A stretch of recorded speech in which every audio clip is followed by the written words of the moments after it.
Thank you very much. Unfortunately, I've got about 15 minutes or less to talk about what I intended to talk about. I'll cut out most of the formalities and greetings which I've already dealt with, and basically go on to make a number of commitments, a number of statements, indicate a number of priorities that we have as a university. But I want to start off with the new theme, and we'll get the wording right. But essentially, what we feel is that the university has come back on track. That's the general feeling. We have our finances in rough order, and that we really ought to be looking at where the university goes when it celebrates its golden anniversary in 2018. And as it turns out, the next strategic plan will cover 2 triennia, which will bring it nicely to 2018. And I think it's an important issue for us to ask what kind of university would we have when we celebrate? And what do we give to the region in having USP? So I want to talk a little bit about that. I do want to emphasize that the learning and teaching is the most important part of the strategic plan. You will have heard from me on many occasions that I expect everybody to read this. This is your first major job when you get your job at USP. So I just want to make sure that everybody is ready, and we are constantly trying to make sure that everything we think, everything we plan is coming out of the strategic plan. So please, if you have not read it, it's a very readable, very short document. It's not a big ask. I think if we pay you to be at USP, it's a very small request to say, please read this strategic plan. Now that's, I think we have covered. We are basically signaling the start of this new thinking. Next year will be our mid-year for the strategic plan, and therefore we would have naturally begun to think about our new UGC submission and the new strategic plan. And so we will, it's a vision that everybody will have to own. It will involve a lot of consultation with everybody, but there is strong support for making sure that USP does lift its bar in terms of where we will find ourselves in another 8 years. Now again, this is just for reminder. Last year I did the same thing.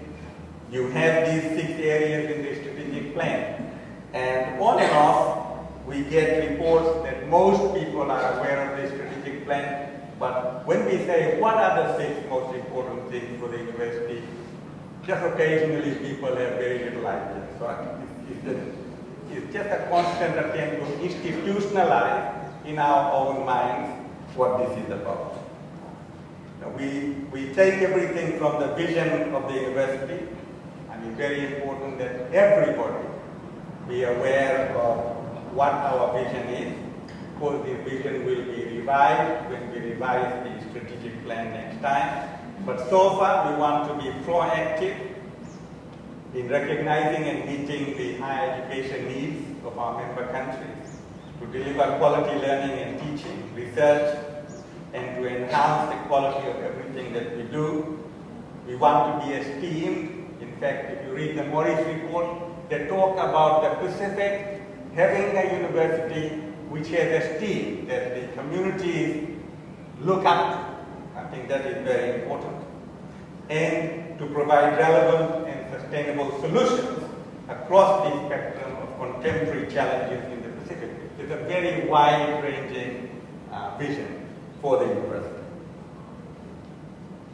Then you have a particular vision for learning and teaching, which I don't intend to go point by point. We have made a lot of advanced since then, because the Senate at its last meeting approved the learning and teaching policy. And I think that one of the things that we need to do is to make sure that every member of the staff reads the learning and teaching policy, and then we'll do some work on translating that policy into a learning and teaching plan centrally for the university, and that will be translated into faculty learning and teaching plans. In some way, the faculties have taken the lead, so some of them do have the learning and teaching plans, but the quality audit of the university identified that centrally the university did not have that. It's very important to keep on looking at what is it that we are trying to do in learning and teaching. And I must say that when we attend councils, learning and teaching, student outcomes, student success, that's what member countries are always talking about. So it's very important for us to look at it. It cascade from the strategic plan to the teaching and learning policy, which Senate has approved, then into the plans of faculties and the university as a whole. And of course, we'll keep on changing it. But for the moment, these are the main areas. And we have the very difficult task of making sure that the attributes that this vision anticipates are actually built into all of our courses and programs in very systematic and measurable ways.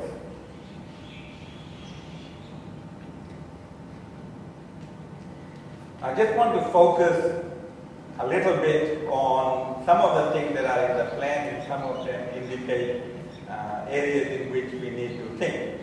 The quality, relevance, and sustainability, of course, is there all the time. We need to constantly remind ourselves about student-centeredness in everything. And it's not abnormal for staff to think about the staff issues. And there will always be staff issues. But I think we should not forget that we are here for the students. And the quality of our delivery, of learning and teaching, the quality of the learning environment, the quality of all of the services that we deliver to our students, the quality of involvement of the students in our learning and teaching and in all of the policies, and in the measurement of the quality of what we are doing. They are all very important things. I want to highlight also the specific cultural learning stuff, because we often make this claim that we know how to teach specific students. And I think that's probably true. But we want to make sure that it is true. And we need to make sure that we understand much better the cultural context in which USB teaches and in which students learn.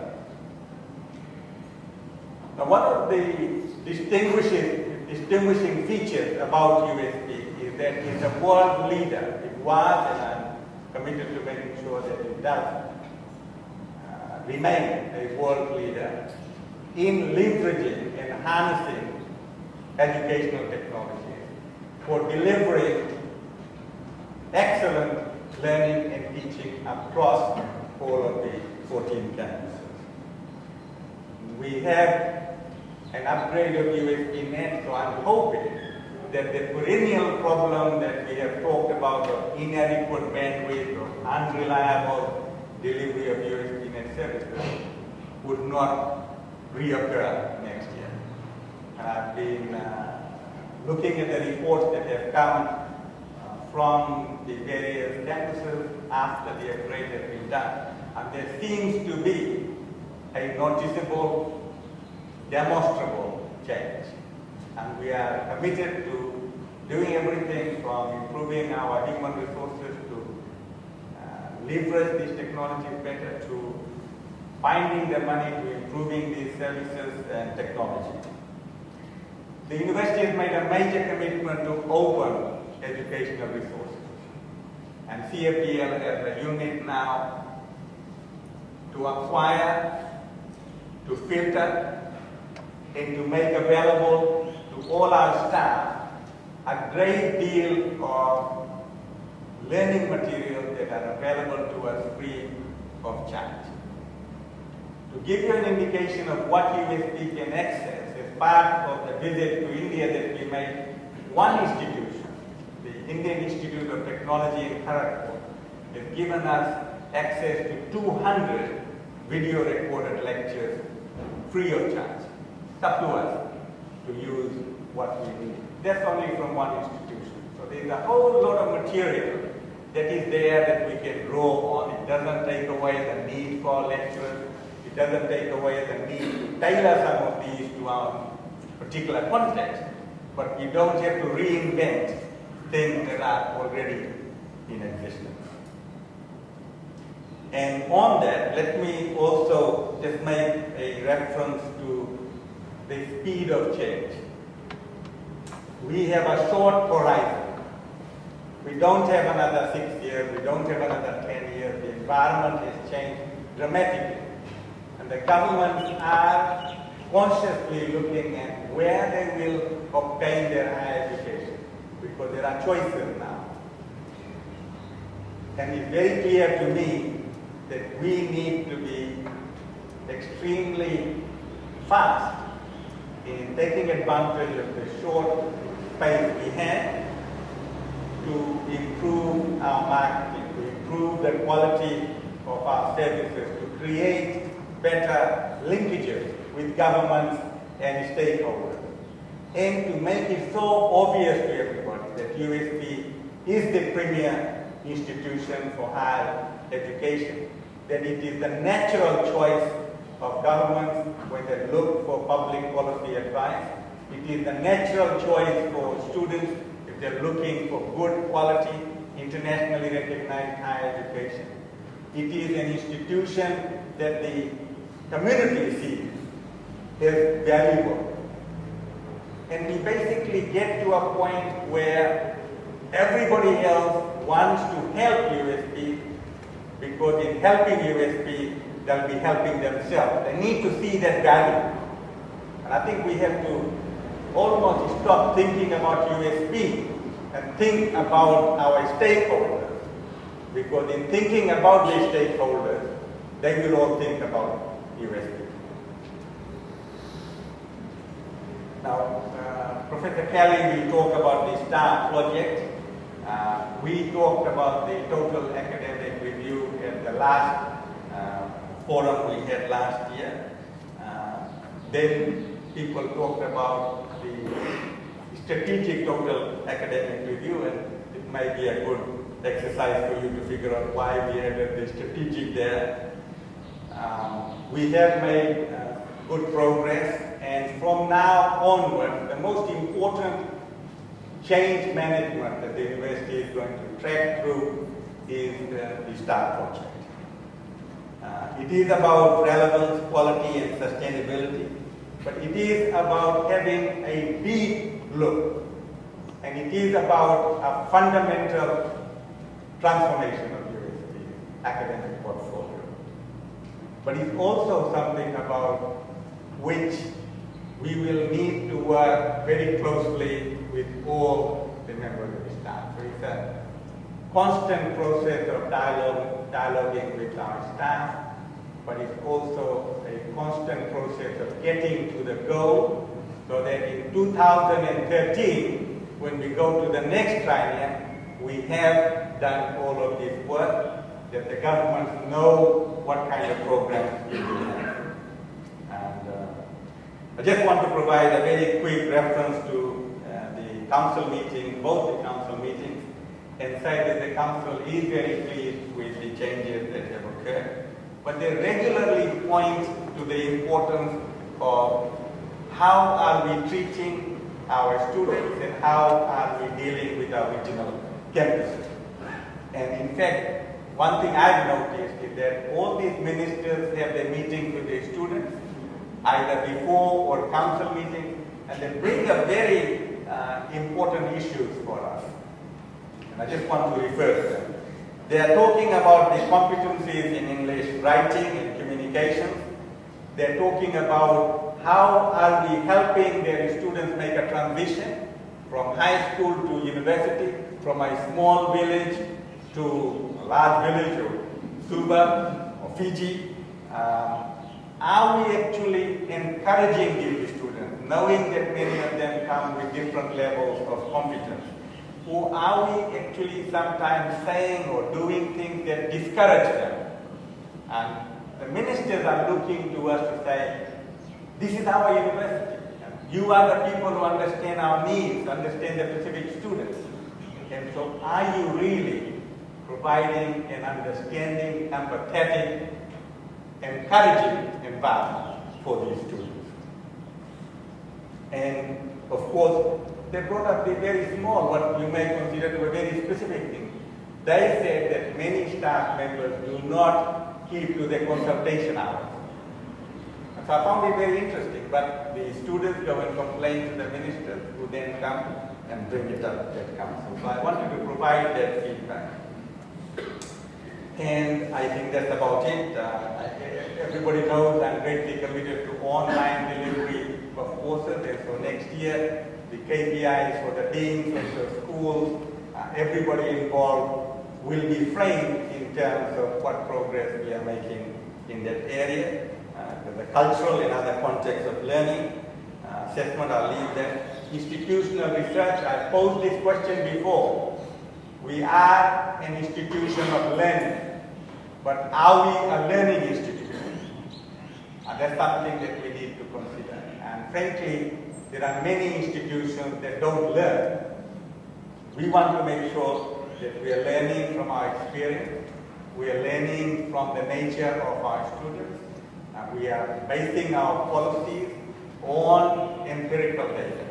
So there will be a major emphasis on making sure that we are learning as an institution.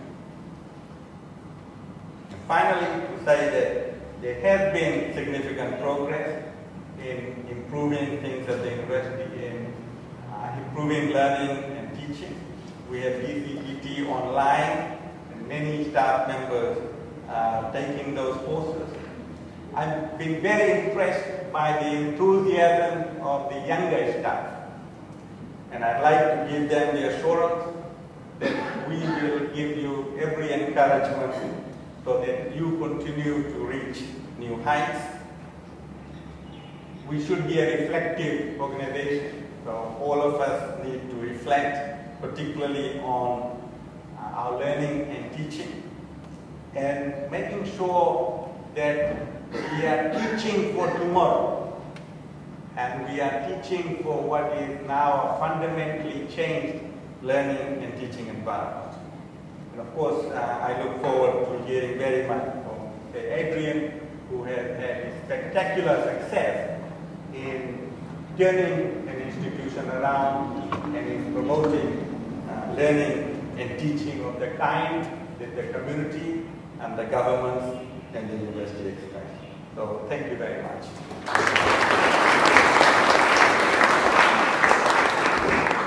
I do apologize for leaving almost immediately because the Faculty of Arts and Law had organized this and we haven't figured out how this will work.